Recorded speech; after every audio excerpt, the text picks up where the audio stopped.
Olá, investidor! O meu nome é Wagner Caetano. Começamos agora o programa Cenário em Vídeo, dia 29 de janeiro de 2020, 11 horas e 54 minutos, uma manhã ensolarada aqui em São Paulo. Daqui a pouco é horário de almoço. Para quem gosta de almoçar igual fazenda, já está no horário, né? Inclusive, 29 graus aqui em São Paulo, né? Dia 29 graus, que legal, né? E nós iniciamos o programa falando de Santander, né? O balanço de Santander é um dos drivers do dia. Eu vou falar um pouco aqui e mostrar também no gráfico que a gente pensa sobre o banco. O Santander teve lucro de 2,783 bilhões de euros no quarto trimestre, de 6,515 bilhões de euros em 2019, isso a nível mundial, né? Então vamos ler rapidamente aqui. O Banco Santander registrou uma elevação anual de 35% no lucro atribuível no quarto trimestre para 2,783 bilhões de euros, segundo informou a instituição nessa madrugada brasileira. O resultado do fim de 2019 contribuiu para o lucro de 6,515 bilhões de euros no ano. O lucro subjacente do último trimestre da instituição espanhola atingiu 2,072 bilhões de euros, que significa uma elevação de 5% em relação ao mesmo período de 2018, considerando o euro constante. Aqui no Brasil, o lucro foi de 689 milhões de euros no quarto trimestre, de 2,939 bilhões de euros no ano. Então, como só tem o balanço do Santander hoje, eu acho que é o grande driver do dia para o setor bancário. Aí fala aqui da GetNet, e eles fizeram novas projeções de PIB, inclusive, né? E é o personagem do dia do setor bancário. Aí a gente pode ver aqui SAMB 11, naturalmente, né? O ativo, ele opera sobre uma região que indica uma possível formação de fundo, né? Ele veio de uma queda de 49,50 até 43,20. Ele já tocou essa região algumas vezes nas últimas sessões. Existe por aqui uma LTA que ainda está fresca na memória dos investidores, né? E talvez seja possível a gente traçar uma reta, uma linha de tendência de baixa como referência, que pode ser útil aqui nos nossos estudos. Eu vou traçá-la reforçada, não vou traçar contínua. Talvez seja um dos pontos a serem batidos, juntamente com 44,84, a média de 21 e um possível eixo de W a 44,97. Então é uma região nevrálgica, né? Tem 2, 3, 4 pontos de resistência, mas uma vez rompidos eu acho que consolidaria a região como suporte, poderia impulsionar Santander fortemente ao longo dos dias. Nós temos a temporada de balanços, né? Fazer rapidamente aqui, passar pelas notícias aqui, para a gente ver alguns balanços americanos também. Boeing, Microsoft e Facebook divulgam o resultado nesta quarta-feira. Então vamos dar uma olhada nos gráficos. Boeing, Microsoft e Facebook. Muita gente opera lá fora, né? O código é BA, código americano. A Boeing, ela já vinha numa tendência de queda, né? Especialmente depois dos ocorridos no Irã. Ela acelerou esse movimento, né? Parece aqui uma distribuição para uma queda mais forte, só que existe um ponto-chave aqui aos 317,70. Enquanto ela respeitar esse valor, eu acho que ela não desabará, digamos assim. Só que é fato, pessoal, que nós temos topos mais baixos que os anteriores. Então, uma compra para uma posição mais longa, eu acho que ela fica um pouco mais arriscada, mas o stop está relativamente barato. Podemos pensar em stop até abaixo das mínimas da sessão anterior. No caso, para quem entra agora com ativo sim descontado, ficaria abaixo de 321,99. Aí temos a Microsoft. Microsoft Corporation. Né, já é um ativo com uma movimentação absolutamente diferente da Boeing, né, uma tendência primária, secundária e terciária de alta, topos de fundos ascendentes. O ativo sobe hoje também. Né, uma movimentação interessante. Claro, corrigiu assim como os benchmarks americanos, né? Mas está nas máximas aqui da movimentação, região de 168 dólares. Não vejo nenhum motivo para sair do ativo. O que o trader poderia fazer, acima de 168,19, caso exista um rompimento, a partir de um eventual rompimento, poderia trabalhar esse ponto como stop. Eu acho que é uma ideia. E Facebook.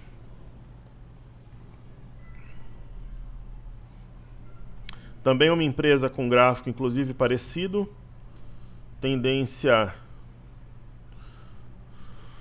Não é uma reta como é a Microsoft, né? Ela passou por algumas turbulências aqui entre julho e dezembro de 2018, depois retomou um movimento importante.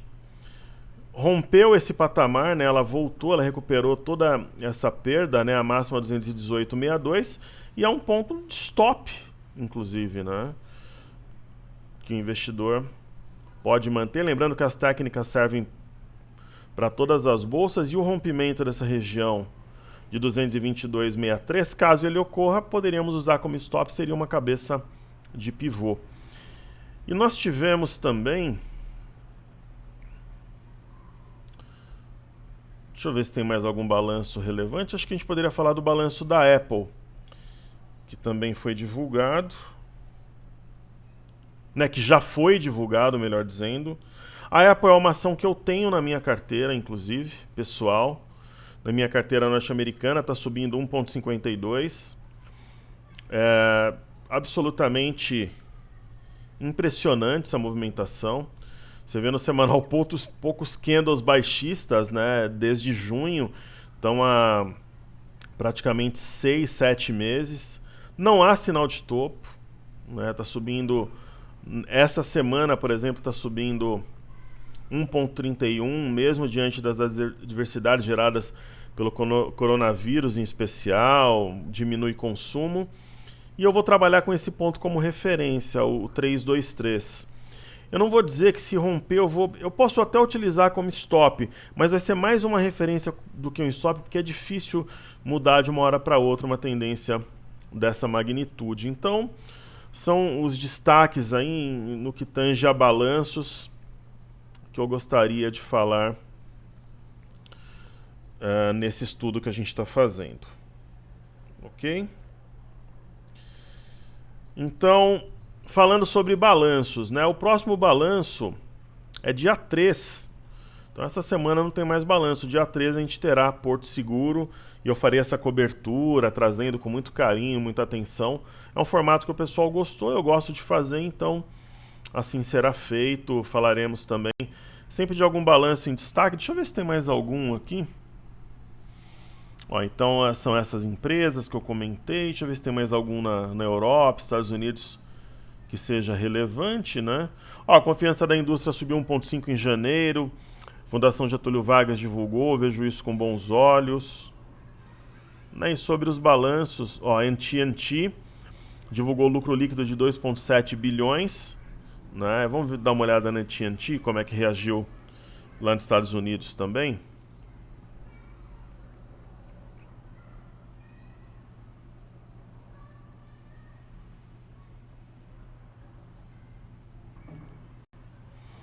Quanto menos letras tem no código, mais importante é a empresa, né? Um aluno meu que me explicou isso aí. Eu, como tenho sempre a humildade e a sede em aprender, ele me explicou isso aí. Então é uma ação que vem de uma recuperação através de um martelo aqui. Olha que interessante, pessoal. Martelo no semanal, fora da banda, dentro da banda. É um sinal de compra absoluto, inconteste, né? Uma compra de ouro, ainda havia um ombro, cabeça a ombro invertido. A ação tem feito topos e fundos ascendentes. Tem um topo no mesmo nível aqui, o que incomoda, mas ainda sobre a média de 21 no semanal. No diário, houve um rompimento falso, né, de 39,03, e esse candle de hoje ele não é convidativo. Eu acho que um fechamento abaixo de 37,79, 37,77, que aonde ela está nesse momento eu sairia do papel, mas somente se fechar eu acompanharia o pregão na sua etapa final. Ok? Então é isso que eu tenho para falar desses destaques de hoje, desses balanços que estão sendo divulgados. Perfeito? Então é isso. Deixa eu ver um negócio aqui. Fazer uma... Ontem um aluno deu uma orientação aqui pra gente sobre esse ativo. Como eu falo, né? Nós crescemos, aprendemos juntos aqui. E eu vinha falando sobre o IR, NSQ e A3, né, que era uma empresa isenta de imposto de renda, aquela coisa toda. E o Dan Teixeira, que acompanha a gente aí, nos explicou que a isenção foi para quem comprou o ativo até setembro do ano passado, que novos compradores, a empresa não tem mais isenção, visto que ela passou a ter um valor de mercado acima do que a lei permite para isenção. Então, obrigado ao Dan, né? Tá explicado aí, então era até setembro. E é um ativo que desperta alguma curiosidade aqui, porque a gente pode traçar uma linha de tendência mais curta. E assim, apesar da tendência de alta, ela está perdendo essa LTA. Se fechar assim, eu sairia. Mesmo porque ela fechou esse gap, né? Ou você pode colocar um stop abaixo em fechamento de R$ 26,95, R$ 27, né? Tem um topo aqui junto com a média, mas eu acho que a perda dessa pinça e da própria LTA traria mais queda ao ativo. Muitas vezes ela não segue o fluxo exatamente, é um ativo antagônico que tem vida própria, digamos assim, não segue tão de perto o Ibovespa. Então acho que o investidor tem que ficar bem atento em relação a ela, é isso aí que eu penso. Ok, vamos falar um pouco dos ativos fixos. Petro, Vale, bancos. A Petrobras, ontem nós entendemos que ela ofereceu uma oportunidade, anteontem, né, uma oportunidade na ponta compradora. Houve um rompimento falso desse fundo a 28,34. Ela foi fora da banda, entrou a banda, e agora sim, ela está exatamente em um ponto, pessoal, que separa os homens dos meninos, né? Separa o joio do trigo, um voo de águia de um voo de galinha. Aqui tem um fundo anterior a 29, um outro fundo a 28,82.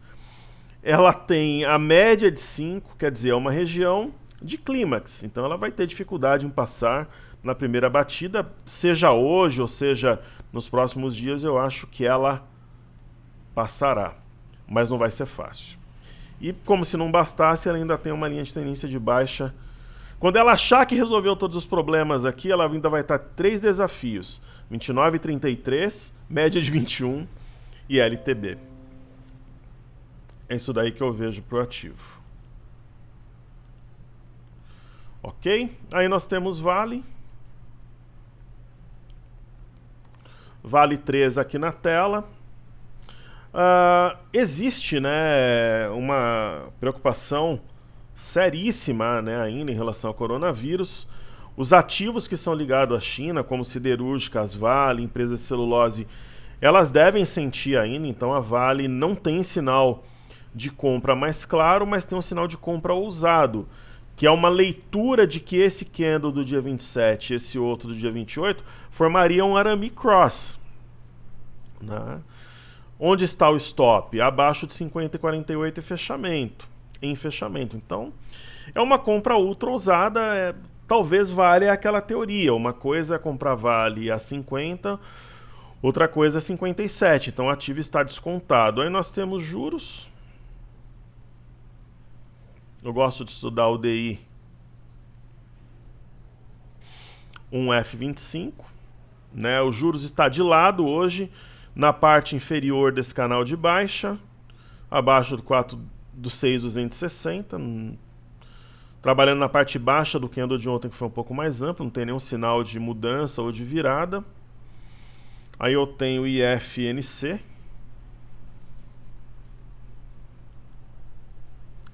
Índice do setor bancário. Eu acho que existe ainda uma leitura de possível fundo, topo-fundo, para formar um pivô. Esse movimento poderia ser interpretado também como um ombro-cabeça, ombro invertido. Mas lembra que eu falei para vocês que recuperar, por exemplo, quem olha o pregão de ontem fala, vai ser mamão com açúcar, vai recuperar rapidinho. Lembra que eu falei que não?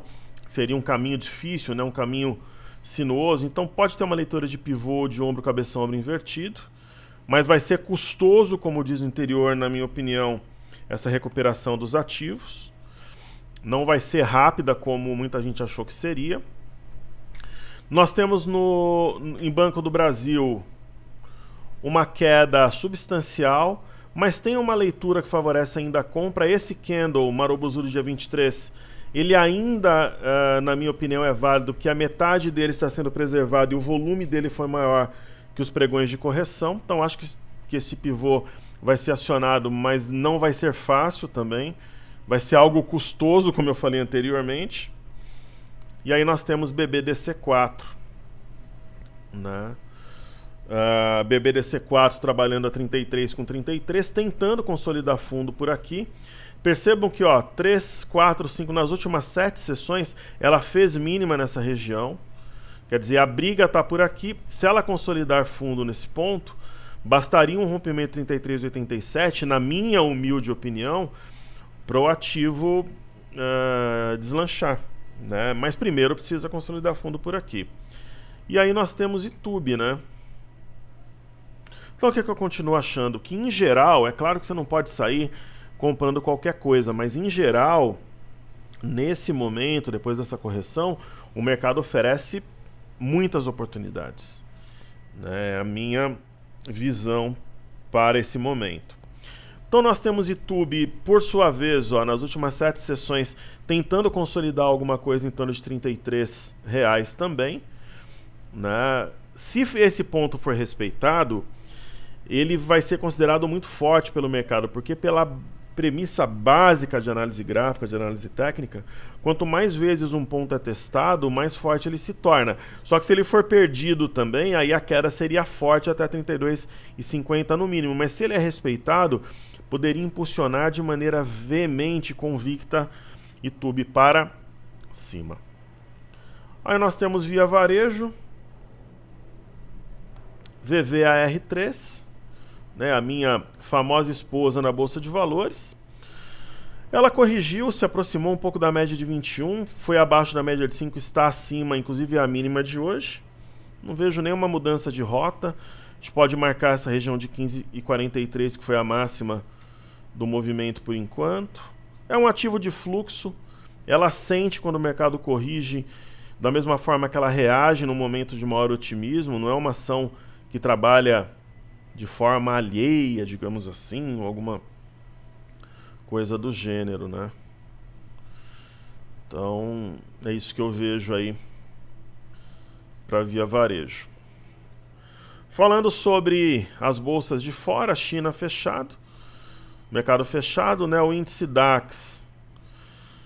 Nós temos um Arami, que é a mulher grávida em japonês. Esse gap foi fechado, nós temos um gap acima dos preços. Qual que é o divisor de água? As médias de 21 e essa região de fundo, né? Aí nós temos a Bolsa de Londres.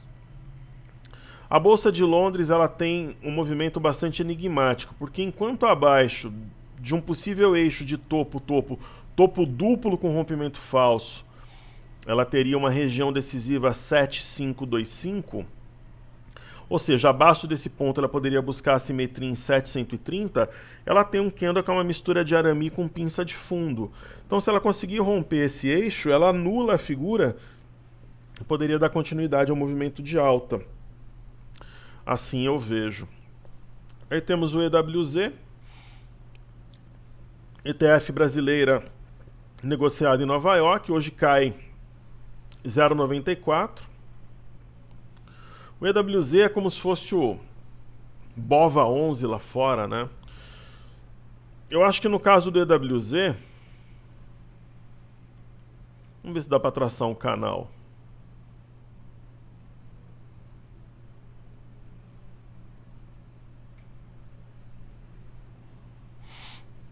Tem algo que remete aqui a um canal, ela está na parte baixa. Então, teoricamente, ela buscaria a parte alta. Correto? É o que eu vejo. Naturalmente, acima desse fundo ganha força, que é o 45,45. Ela está levemente abaixo, 45,38. E essa região ainda está na memória do mercado, 45,58. Então, elas precisariam ambas, né, esse ponto e esse fundo serem rompidos para trazer mais força aí para pujança ao ativo. Aí nós temos o petróleo, crude oil WTI. O petróleo, na minha opinião, é uma situação que favorece muito mais a compra fora da banda, dentro da banda. Está corrigindo hoje, gerando oportunidade.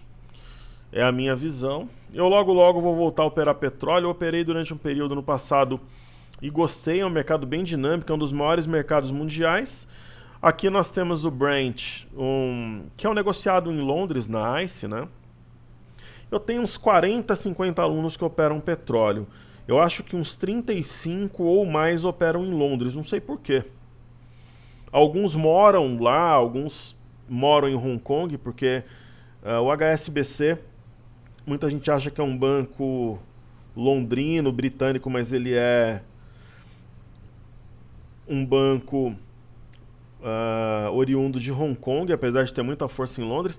Para quem não sabe, Hong Kong foi colônia inglesa, né, durante muito tempo. Eu estive em Hong Kong algumas vezes a trabalho, na época que eu trabalhava como engenheiro. Eu estudava engenharia ainda na época. E Hong Kong é um centro financeiro muito forte. Você pega o trem ali quando você vai no aeroporto, às vezes eu ia para Hong Kong e o voo para Taiwan demorava algumas horas. Tem uma Times Square, digamos assim, lá em Hong Kong. Para quem gosta e é apaixonado por eletrônicos como eu, é uma maravilha na terra. Povo muito cordial e tem muita influência inglesa na cultura, nos costumes. Tem uma moeda independente, Hong Kong dólar.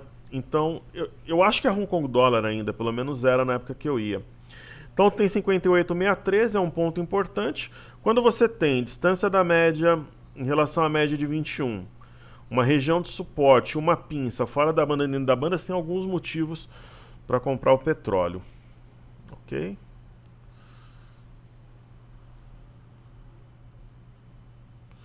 Maravilha. Eu ia falar um negócio aqui, mas eu não vou falar, não vou criar polêmica hoje, mas eu vou falar sim.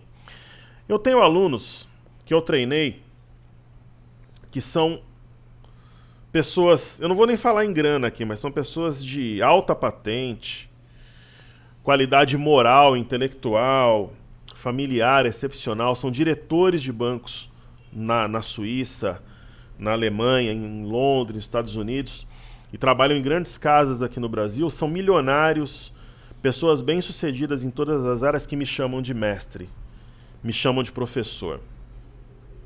Inclusive, a boa parte delas mais velhas do que eu e algumas mais jovens. Alguns mais jovens. Que me chamam de mestre, me reverenciam, me convidam para visitar as suas casas aqui no Brasil, no exterior, apresentam as suas famílias, falam para a esposa acompanhar o programa, inscrevem os filhos nas imersões. E aí vem um ou outro aluno, né, querer, de repente, questionar o nosso trabalho, diminuir, com palavras pejorativas aqui no canal ou em outras redes sociais. Então, vai da consciência de cada um, né? Eu não sou mestre, não sou guru, não sou nada disso. Eu sou um trader como você que me ouve. E isso não é cerimônia nenhuma, é assim que eu me sinto. Para quem conhece o meu dia a dia, dificilmente vai me ver de terno, a não ser que eu vá num casamento, numa formatura. Geralmente eu estou vestido de forma simples, tenho hábitos simples até hoje e sou feliz dessa forma.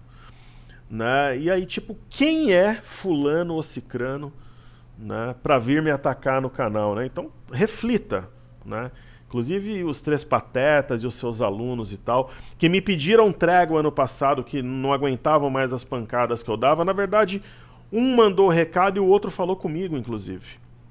E aí, tipo, quem é, né, muitas vezes fulano ou cicrano, né, que vem querer questionar, querer mandar, querer colocar as coisas em xeque, sendo que a gente tem esse tipo de carinho, de reconhecimento de 99,9% da galera que acompanha a gente no LinkedIn, no Facebook, principalmente no YouTube, que é a nossa principal rede. Então tem que refletir, né? De repente o problema, de quem critica é você que critica, e não o trabalho em si, que é um trabalho sério, que tem muita humanidade, amizade entre nós. Nós somos uma família de verdade. Né? E eu tenho o privilégio de, nesse momento, ser o capitão do navio, por ter um conhecimento um pouquinho maior e poder compartilhar para que nós possamos crescer e aprender juntos. Só que a gente aprende todo dia. Não teve o Dan que ensinou a gente sobre a SQ e a A3, e os alunos compartilham, e a gente vai crescendo, pessoal? Essa é a ideia, é crescer, né? Moralmente, intelectualmente, em todos os aspectos.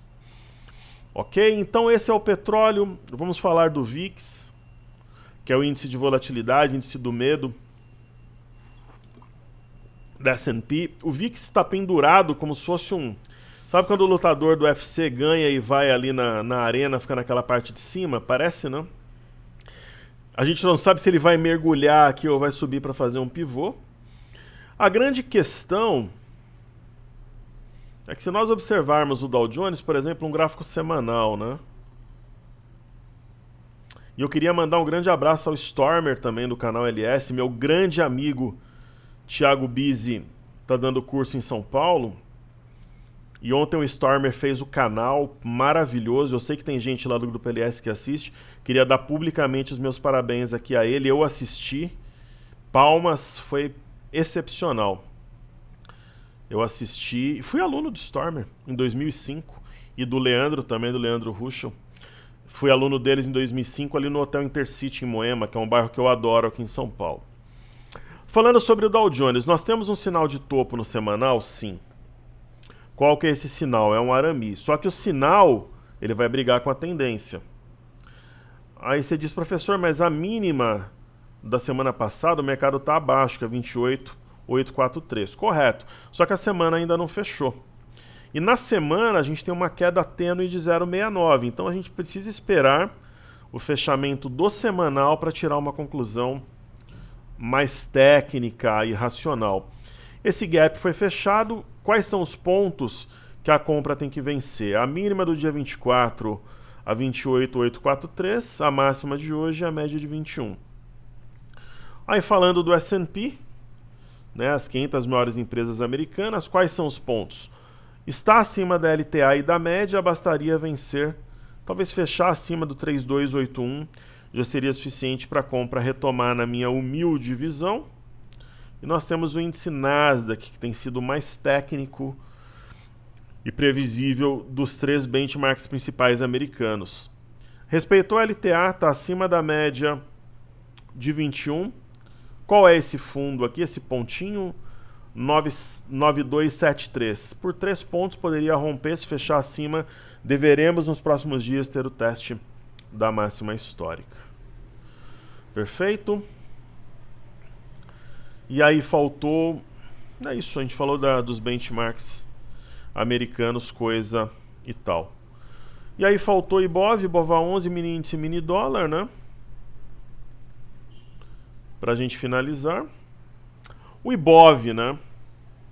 Qual foi o fechamento do dia 24? 118,376, tá 116,036, tá 2.000 pontos abaixo. Então a gente ainda vive uma semana baixista. Correto? O que eu tenho para apontar, para observar, para passar para vocês aqui sobre o Ibov? Traçamos uma LTA, ele a respeitou e aqui montou uma pinça, que quando eu tenho 2 candles com as mínimas justapostas, é uma pinça de fundo.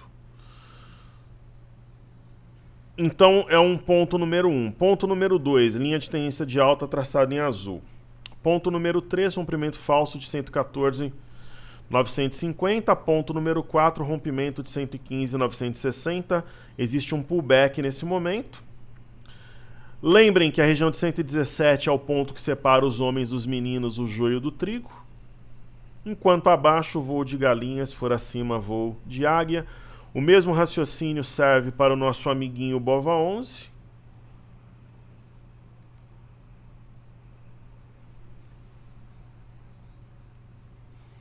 E só um recado, pessoal, para a galera em geral aí que quer me colocar a lei da mordaça, né? Aqui no Brasil nós temos liberdade de expressão, né? O que que o Wagner Caetano é? Eu sou analista, sou gestor, sou agente autônomo? Não. Respeito os analistas, os gestores, os agentes autônomos. Eu sou um trader, um investidor que tem a liberdade de compartilhar sua visão sobre o mercado, seu conhecimento e as informações. Por que eu não aceito patrocínio de banco, de corretora e de asset? Porque aí eu estaria no cabresto, né?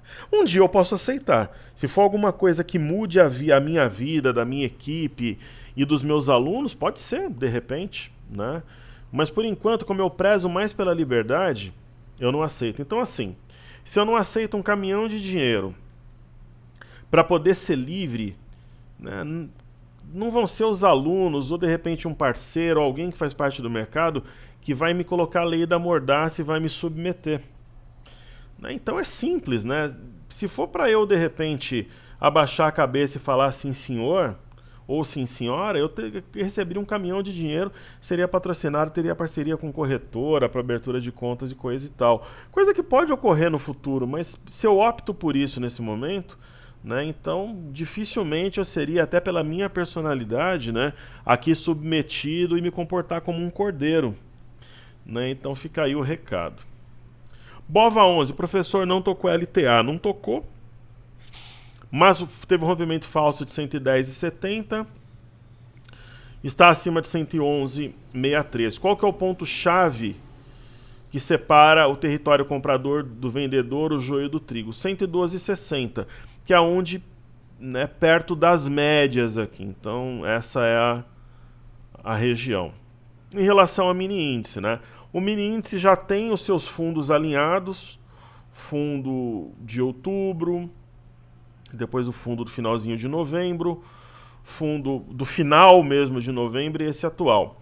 Então existe um teste da LTA, ponto número 1. Fora da banda, dentro da banda, ponto número 2, rompimento falso de 115 do 320. Rompeu 116,230 e agora faz um pullback, né?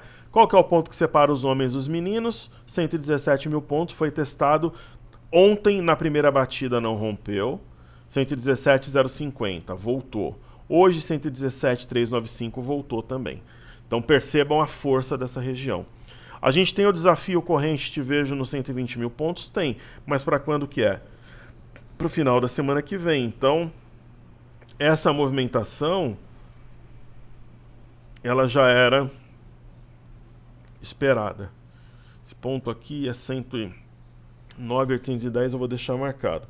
Então essa movimentação do mercado bater e voltar é algo de algum modo admissível, previsível, sem mudar em nada a nossa leitura. Então 117 é o ponto. Observando o intraday, nós temos um 30 minutos, eu tinha traçado uma LTA, essa LTA foi perdida, então nós devemos apagá-la para não deixar o gráfico poluído. Percebam a importância do 117,100, acima dessa região não tem resistência, até os 119 mil pontos. Né? Seria desejável para quem está na compra trabalhar acima de 116,230 e eu acho que se isso ocorrer e as médias forem rompidas na região de 116,500, eu acho que esse ponto 116,500 vai ser testado ainda hoje. Né? Vejam um pequeno topo aqui a 116,655, é um ponto que deve ser observado, e aí nós teríamos o teste de 117 novamente, caso exista um rompimento de 116,500. Podemos, eu não gosto de traçar reta com 2 pontos, mas aqui é possível que nós tracemos alguma coisa dessa maneira. Ok? Falando sobre o dólar, né? Deixa eu ver se tem algum recado da minha equipe aqui. Acho que está tudo sob controle. Sem novidades aqui.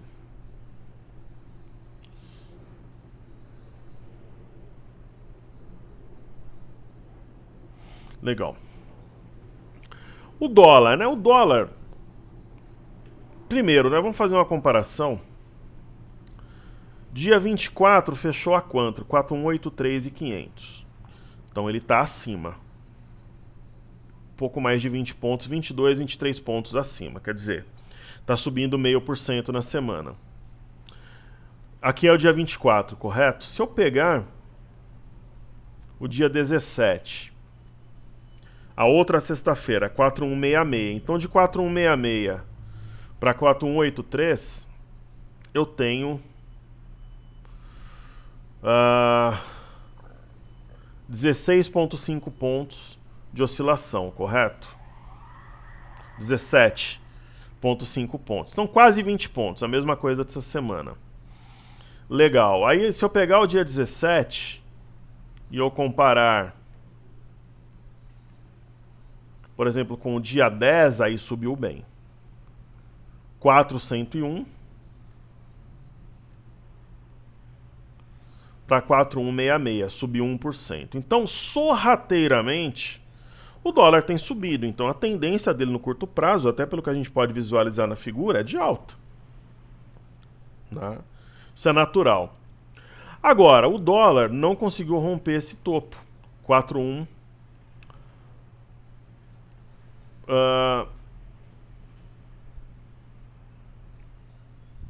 Na verdade, aqui vamos simplificar.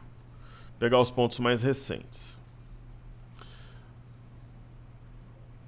Eu vou tirar esse... para a gente fazer um estudo mais racional e todo mundo entender. O dólar fez a máxima do movimento a 4.233, nós marcamos. Aí tem esse ponto aqui, o 4.221.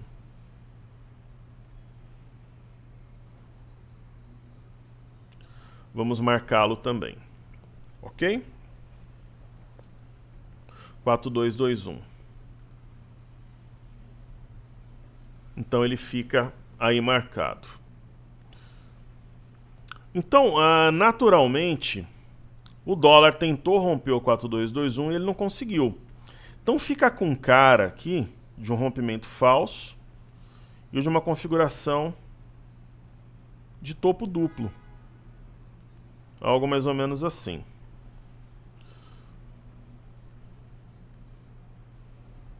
Por exemplo, hoje, a depender do que o Fed disser, a gente pode ter um movimento mais forte para cima ou para baixo. Então, a configuração de topo duplo ela parece clara, mas o dólar não tem força para descer, quer dizer, o Banco Central não tem feito leilões. Então, para pensar dentro da minha realidade que o dólar poderia realmente cair mais forte, só se ele perder o eixo desse topo duplo, que seria 4.169, né? Então, antes disso, qualquer queda não é consistente. E além disso, ele tem a média móvel de 21 protegendo esse eixo. Quando a gente parte para o intraday, a gente vê a importância da região de 4.169, 4.164, veja só. O topo aqui, 4.166. Aqui, 4.164. Aqui, 4.163. Aqui, 4.159. Então, é realmente a região que provavelmente os compradores vão colocar os seus stops, na minha visão. Agora, se o dólar perder essa linha de tendência de alta, eu acho que já vai existir alguma pressão intermediária, né, por conta da venda. Nós temos um canal de alta grande, só que nós temos um canal de baixa menorzinho aqui. Alguma coisa mais ou menos assim.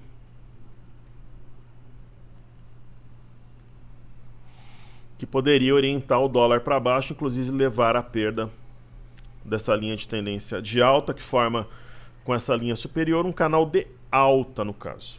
Ok? Então, pessoal, essa é a minha contribuição. Para quem quiser aprender mais, vai ter a imersão de março. Eu vou deixar o link na descrição do vídeo com informações sobre o treinamento, data, horário, bônus, o que você vai aprender, um mini currículo meu, por que é uma solução completa e a importância de você fazer a pré-inscrição, que é garantir um mega desconto no lançamento do dia 9 de março e também garantir a sua matrícula. Dessa vez, quem não tiver na pré-lista vai ficar de fora. Então, saúde e paz a todos. Meu muito obrigado por enquanto, pessoal. Valeu!